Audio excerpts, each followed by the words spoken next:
तो बहुत तेज बारिश हो रही है। अब मैं मजदूरी कैसे करने जाऊंगा? बाबा, आप रुक जाइए, मौसम बहुत ज्यादा खराब है। मुझे तो समझ नहीं आ रहा। ये दिन पर दिन मौसम खराब होता जा रहा है। अगर ऐसे ही चलता रहा तो मजदूरी नहीं कर पाऊंगा और घर में खाने को एक दाना तक नहीं आ पाएगा। तभी बहुत तेज आंधी तूफान चलता है। अरे देखो, जरा देखो, कितनी तेज तूफान चल रहा है। अरे महेश बेटा, तू झोपड़ी के ऊपर तिरपाल तो लगा कर आया था ना? हाँ बाबा, लगा दी थी तिरपाल। और उसके ऊपर तूने ईंटें रखी थी या नहीं? बाबा, ईंट रखना तो मैं भूल गया। महेश के इतना कहते ही झोपड़ी के अंदर बारिश की वजह से पानी टपकना शुरू हो जाता है। हे भगवान महेश, तूने ये क्या किया? तुझे मैंने कहा था बारिश और तूफान तेज है, तुझे ईंटें रख देनी चाहिए थी। मुझे लग रहा है कि तिरपाल उड़ गई। चल चल मेरे साथ चल। अब तुझे मेरे साथ भीगते हुए मेहनत करनी होगी, नहीं तो पूरे घर में पानी ही पानी भर जाएगा। देवेश इतना बोल ही रहा था कि घर के अंदर वाकई छत से पानी टपकने लगा। हाँ पिताजी, आप सही कह रहे हो, चलो चलते हैं जल्दी से। दोनों बाप बेटा बारिश में बाहर निकलते हैं और झोपड़ी की छत पर तिरपाल को सही से लगाना शुरू कर देते हैं।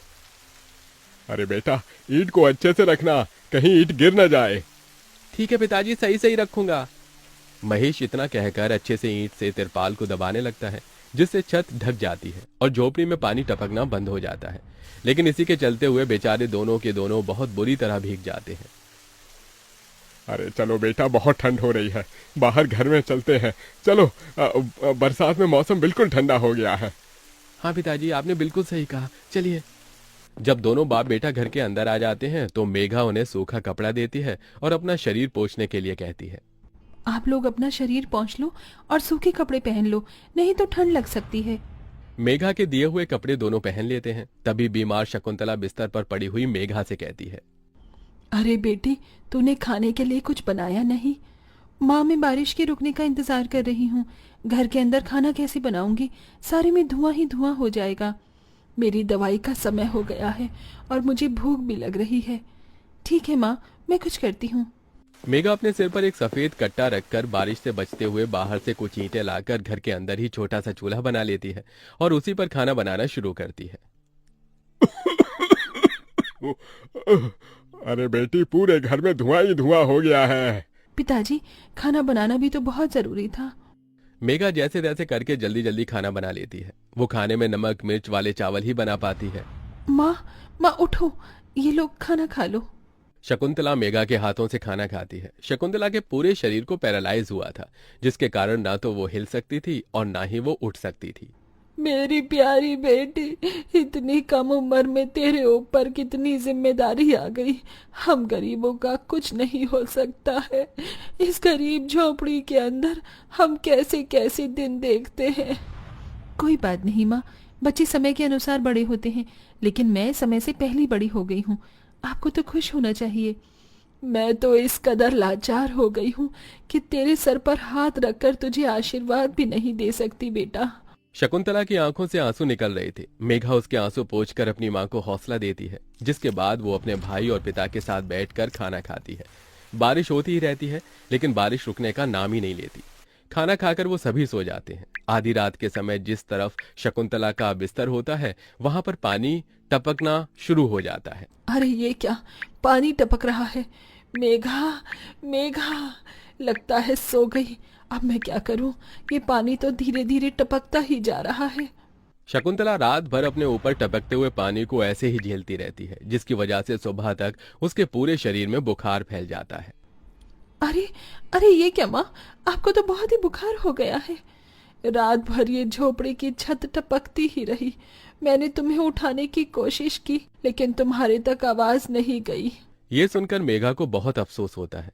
वो सूखे कपड़ों पर अपनी मां को सहारा लगाकर लिटा देती है और उनके कपड़े भी बदल देती है। लेकिन तभी अचानक से गांव में बाढ़ आ जाती है। अरे अरे ये क्या हो, यहाँ तो पानी भर रहा है। अरे लगता है गांव में बाढ़ आ गई है।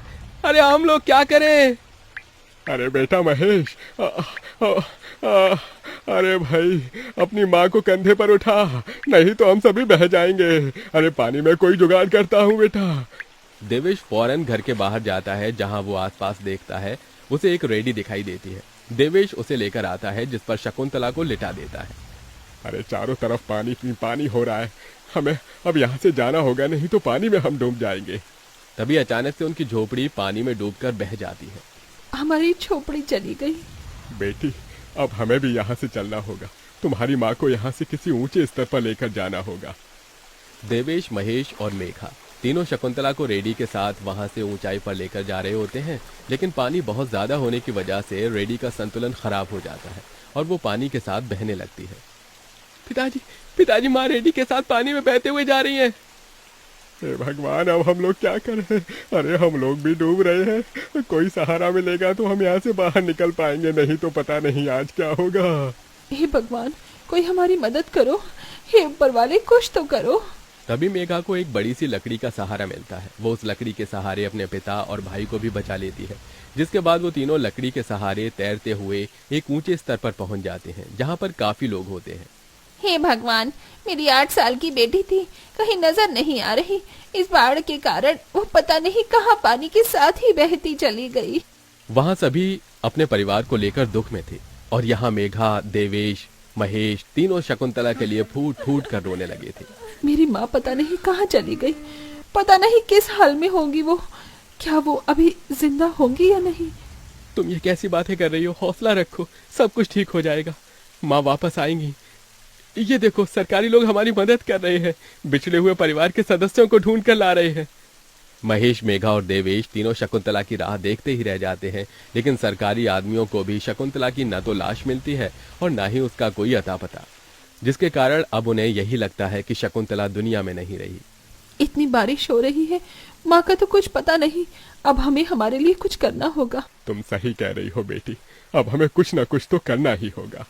देवेश और महेश दोनों बाप बेटे जंगल से लकड़ियां इकट्ठी करके वहां झोपड़ी बनाने की कोशिश करते हैं, लेकिन बार बार बारिश के पानी की वजह से उनकी झोपड़ी बन ही नहीं पाती।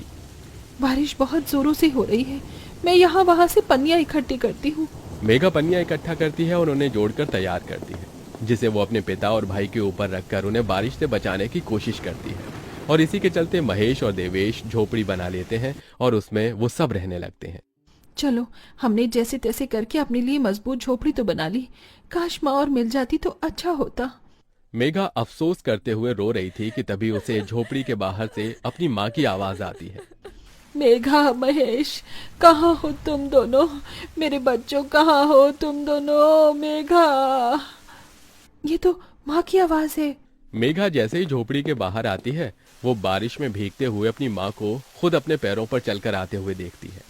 माँ, आप चल सकती हो, आप हिल सकती हो, आप खड़ी हो सकती हो। ये सब कैसे हुआ?